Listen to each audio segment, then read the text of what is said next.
Before I jump on to the next method of making a selection that you can then use to make a layer mask, one thing I wanted to mention, when I did that expand contract thing, I will often also feather a little bit there. I mentioned how you can do that in the sort of properties of your layer mask. The problem with that is it's going to feather any possible edge you could have in that entire mask, no matter what. If I have my selection active and I just feather that selection, I can always go back in with a brush that's a little bit more hard-edged and tighten that up a little bit if I need to. When I feather the entire mask, you can't. So let's see how that works. So to feather that edge, it's going to make where that where the marching ants are, that's going to be the border of our mask, right? If there's no feathering at all, it's going to be essentially a hard line. If there's feathering, it's going to be a softer, little bit of a softer gradient along that edge. So I'd like to do that, and to do that, I'm going to go to the select menu, and first I'm going to put that edge in a little bit, right? Because it's going to be fuzzy on both sides, and if I don't bring it in a little bit, right, if I don't expand it into the body of this shape, I'm going to get a little bit more of the background than I might want. So I'm going to expand it, I don't know, expand it 3 pixels, right, so it cuts into that a little bit more, and now I'm going to go select, modify, feather, I'm going to feather it 2 pixels. Really important that you don't do that at the edge or the edge of your image all the way around. You'll have a little bit of fuzziness that will show whatever the layer is you're trying to get rid of. Okay, so now that I have that, I would do the same thing where I go in and hit Japanese flag, invert, and now if I come in there, you can see that at this edge it's a little bit softer. I feel like that covers up some of the wobbliness in where that line tracks. It's also fine because maybe the focus isn't totally crisp as we go back from the front face of it. I think generally speaking it is just a good idea. You'll get a feel as you do it, sort of how much you need, where you should do it, etc., etc. Okay, so that is it for that brass candlestick thing. You can save it, I will not. I'm going to go on now to demo 4, which is working with Quick Mask. So Quick Mask, ridiculous chair. Quick Mask, I will admit, is something that I don't use an awful lot. But I do occasionally use it. Other people use it. I think it's important to know how to use it. Quick Mask is an ability to make a selection just by painting stuff on, right? So very similar to the way that you would do it with the brush to make your entire mask. But the interesting thing here is you can go back and forth between having that selection and editing it as a mask. So here we have 3 playing cards, and if I try to do magic wand, right, obviously the white of that card is too similar. It's just not going to work. So I can go in here to Quick Mask. Quick Mask is down here below our black and white default colors. Looks a little bit like that Japanese flag over there. Click on that. And now if I use my brush, I'm going to zoom in here a bunch.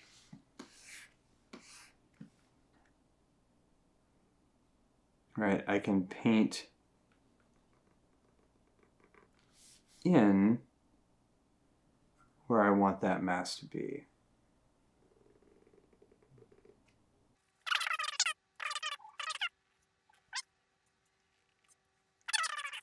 Really, this is a tablet or nothing kind of thing. Cool, make my brush bigger.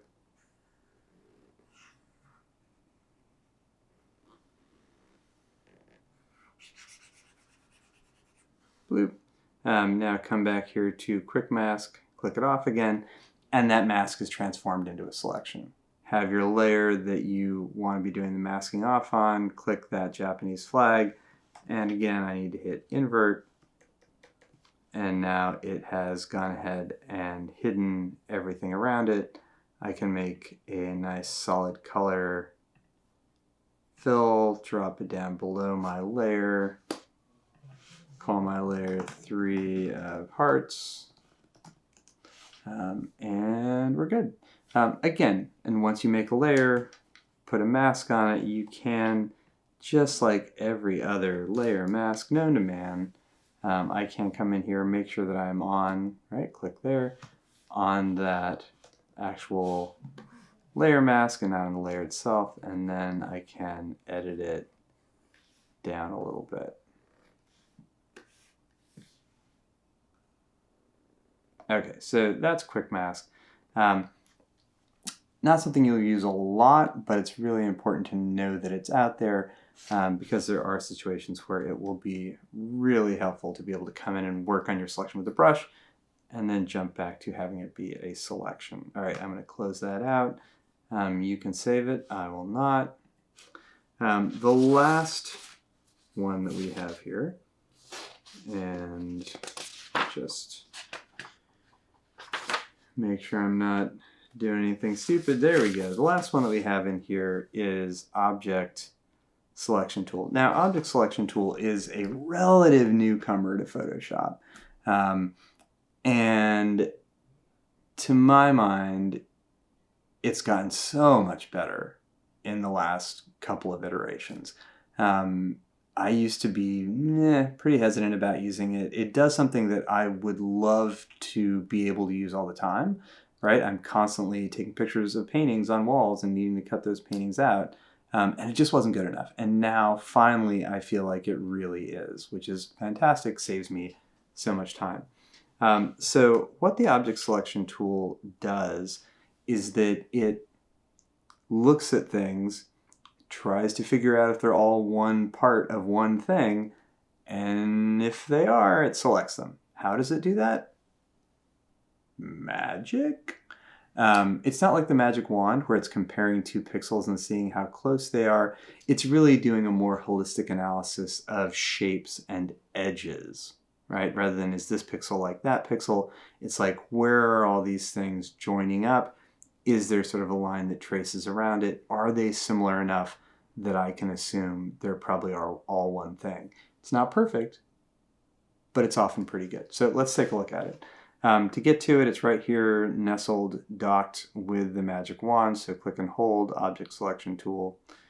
It may take a while, do some spinning before it sort of like is active and ready to go. It takes a lot of processing power, has to do a lot of analysis of your image so that it can work properly. Let's go up here to the contextual menu. A couple of things to take a look at. We want to have this single solid square selected. That means that we're going to make one selection, and if we go to make another selection, if we want to add it, so have like here we have our first selection, if I want to include something else in that same selection, right, have both of them active at once, I'll need to hold down the Shift key. Right, so we're just doing one thing at a time unless we hold down Shift. That's fine. I'm going to come over here. I'm going to check that this is in lasso. I'll talk about that in a sec. Sample all layers. I usually just want to work on the one layer that I'm on because that's the one I'm going to want to mask off. It doesn't make sense to try and work with multiple layers when I can only have one mask on them at a time. Hard edge, not really sure what this means, but I want to be hard edge, so why not? I think it's sort of looking at the objects and saying, okay, if it has a hard edge, right, it's not trying to find like a Pomeranian in a field of wheat, right? It's looking for a book on a table. That's my impression. And then the last thing I want to check is I'm just going to click this little gear, and I'm putting this here just because I'm not sure what the default values are. This is what mine has, and this works great for me. So if yours don't look like this, I would certainly recommend setting it up so they do. I have Object Finder checked, Object Subtract checked, Auto Refresh checked, Color Magenta, opacity 65, and auto show overlay. So what do these mean? If I come over here and put my mouse over something, I'm going to put it over this Ulfa knife. Right, you can see that it automatically draws this rough mask around what it thinks is an object, right? You can also see it's not perfect, right? It gets this pencil, but it doesn't get these pennies, right? Let's see how it does with the Groucho glasses, right? Okay with the Groucho glasses.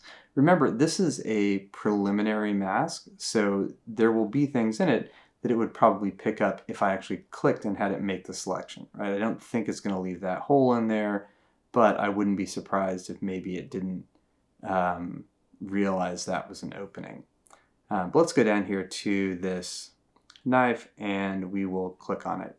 Once we click on it, spins its wheels a little bit, tries to nail down exactly where the borders of things are, and you can see it did a really good job, right? It got the knife. I'm going to go ahead and hit V on the keyboard so it doesn't keep turning things pink. Did a really good job, right? It noticed there was a hole in there. It realized that this label is not a hole, even though it kind of looks the same. It realized that this silver thing is part of this yellow thing. It realized that this yellow thing is not part of this yellow thing. It's kind of amazing, right? So this is an incredible way to make a selection, and I could go ahead and hit the Japanese flag and mask it off right now, and I would have a great mask of this knife. I'm going to hit Command Z. I'm not going to do that. The reason, by the way, that it didn't do the thing that it usually does, where it does the opposite, right, is we weren't selecting everything around the knife, we were selecting the knife. So it grabbed that rather than everything else. Okay, I'm going to Command Z back a little bit. I'm going to Command D, deselect, because I want to solve this problem of the pennies. Let me come back here to my object selection tool, and you can see that it just doesn't get it, right? And this can be really frustrating, right? It happens a lot where you're like, dude, computer, it's right there. So in this case, this is why we come up here to the lasso tool, right? So I make sure it's set to lasso. Then I'm going to come down here, I guess I'll use my stylus, and I'm just going to draw a rough circle around that penny, and when I get pretty close to the beginning, I'm going to let up with my mouse. It'll automatically complete that circle, and now you'll see it did a much better job of selecting just the penny. So we can use that lasso to give it a hint, right? To give it an area of focus, to say, hey, this is what I'm looking at. Not this whole piece of paper, but just this area. So let's go ahead and grab all three of those pennies. I'm going to do that by coming back here. I keep jumping in and out of the object selection tool because it just makes things pink and I find it annoying to look at. I'm going to select the next one by holding down Shift. You'll see there's a little plus next to my cursor. Grab that penny. Keep holding down Shift. Grab this penny. Cool. So now I've got all three of those.